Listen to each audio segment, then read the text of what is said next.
Bevor wir zu unserem heutigen Thema kommen, wie wir die TWS mal ein bisschen, ich sag mal, auf Trab bringen, gibt es Neuigkeiten zu unserem neuen Kooperationspartner.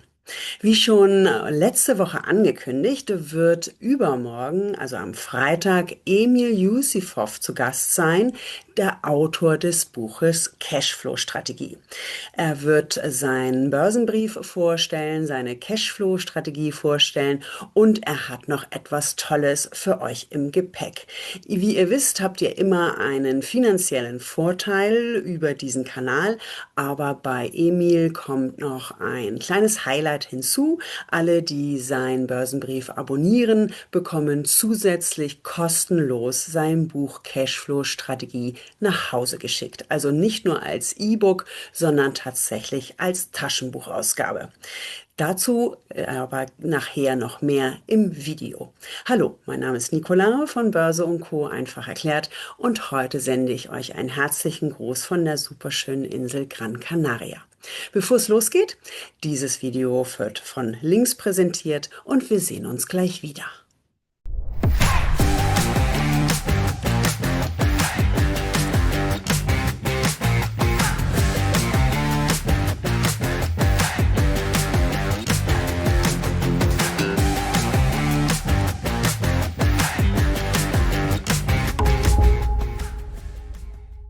Dieses Video ist tatsächlich entstanden auf Bitte von Links Broker hin, da die Frage, warum denn die TWS so langsam geworden ist mit der Zeit, tatsächlich sehr, sehr oft in deren Kundencenter beziehungsweise beim Kundenservice angefragt wird.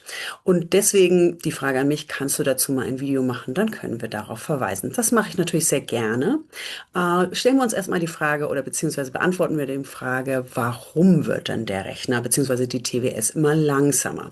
Es kann sein, dass ihr sehr fleißig seid, sprich, dass ihr im Portfolio sehr viel handelt, sehr viele Positionen habt, die permanent von der TWS berechnet werden müssen, vor allen Dingen, wenn ihr hoffentlich mit den Live-Marktdaten arbeitet.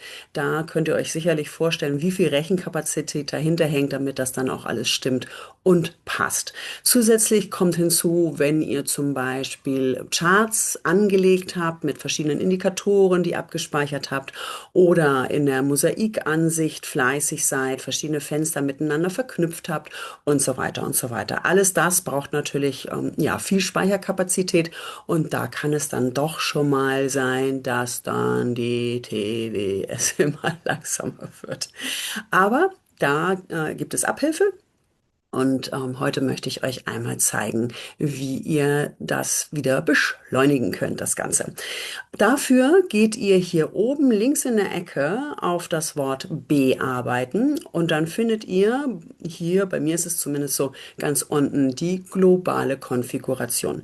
Wie ihr wahrscheinlich wisst, gibt es immer mehrere Wege ans Ziel. Ihr könnt auch hier über das Rädchen auf der rechten Seite gehen oder hier unter meinem Bild ist auch noch ein Rädchen ganz oben, wie ihr mögt, was euch am liebsten ist. Ich gehe jetzt mal den offiziellen Weg über, wie gesagt, bearbeiten und dann globale Konfiguration. Dann macht sich das folgende Fenster auf und dann müsst ihr bitte das zweite, bei mir heißt es allgemein, aber ich habe festgestellt, dass es bei anderen tatsächlich anders heißt, warum auch immer. Bei einem Freund von mir hieß es zum Beispiel Haupteinstellungen, aber solange ihr dieses Fenster hinterher findet, wenn ihr hier das zweite von oben anklickt, ist alles gut. Lasst es heißen, wie es auch immer will. Das Video hat dir weitergeholfen?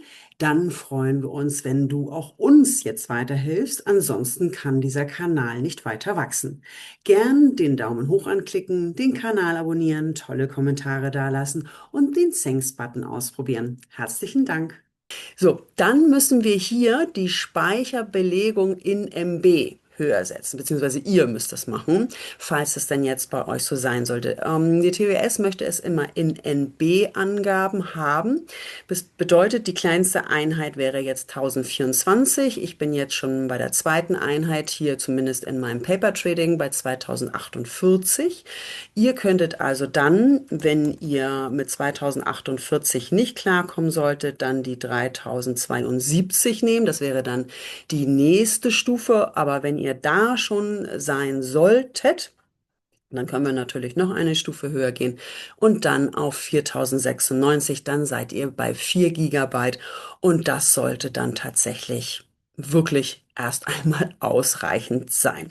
Wenn ihr dann auf Übernehmen und OK hier unten klickt, dann macht die TWS einen Neustart. Das ist völlig in Ordnung so. Das muss durchgeführt werden. Und wenn ihr dann noch einmal über Bearbeiten in die globale Konfiguration reingeht und dann nochmal auf Allgemein, dann sollte dann die neue Größe hier dann auch fest verankert sein. Ja, falls das nicht klappen sollte, aus welchem Grund auch immer, schreibt gerne in die Kommentare, dann helfe ich euch weiter. Dann schauen wir mal, was dann noch das Problem sein könnte. Ja, das war's für heute.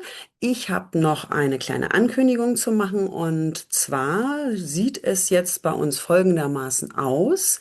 Die Belegung für unsere jeweiligen Wochen, damit ihr einmal einen Überblick habt. Montags, den ersten Montag im Monat ist investing.com dran. Alle Informationen zum Börsengeschehen, News, Signaldienst, alles mit vorhanden.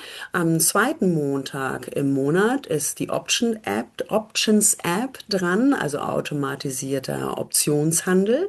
Dann der dritte Montag im Monat ist der Trade Scanner, Aktien- und Optionsscanner bei mir. Und am vierten Montag im Monat Easy ebenfalls ein Optionsscanner. Der fünfte Montag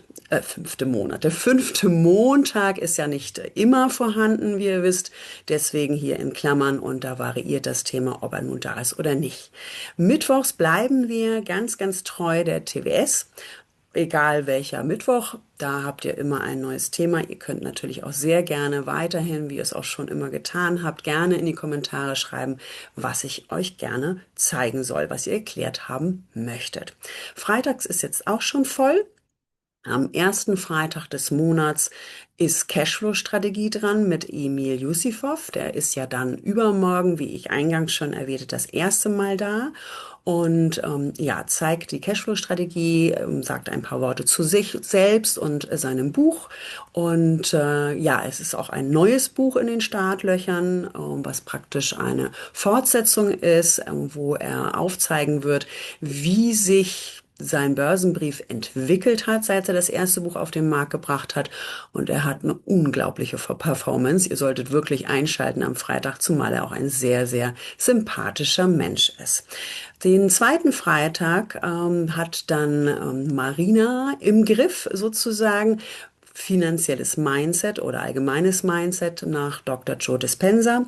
Alles wissenschaftlich belegt, ist ein für mich unglaubliches Thema, wichtiges Thema, weil ich jetzt auch gespürt habe, seit ich mit Marina arbeite, also dieses Thema ernst nehme, ist bei mir eine ganze, ganze Menge passiert. Und das nicht nur in finanzieller Sicht. Dann dritter Freitag im Monat haben wir dann den Market Screener zu Gast, der auch gerade erst dazugekommen ist. Auch eine tolle Newsseite mit einem Signaldienst für Aktien, mit einem Signaldienst für Optionen und einem sehr breit gefächerten Angebot. Und am vierten Freitag des Monats ist dann Links regelmäßig zu Gast und pickt sich ein Thema raus, was tatsächlich ja regelmäßig gefragt wird von den Zuschauern, von euch, von den Kunden. Und ja, die zeigen die TWS mit mir zusammen dann nochmal so von ihrer Warte aus. Und die fünften, da kann ich jetzt hier auch dann nochmal eine Klammer drum setzen, die fünften Montage, Mittwoche, Freitage sind natürlich dann immer nur variabel, weil nicht immer vorhanden. Genau. So viel dazu. Ich wünsche euch einen wunderschönen Tag. Passt auf euch und eure Trades auf und bleibt gesund in dieser Weihnachtszeit. Obwohl ich gerade das Glück habe, dass mir die warme Sonne auf den Kopf scheint. Ich wünsche euch was, habt einen tollen Tag. Bis ganz bald. Ciao.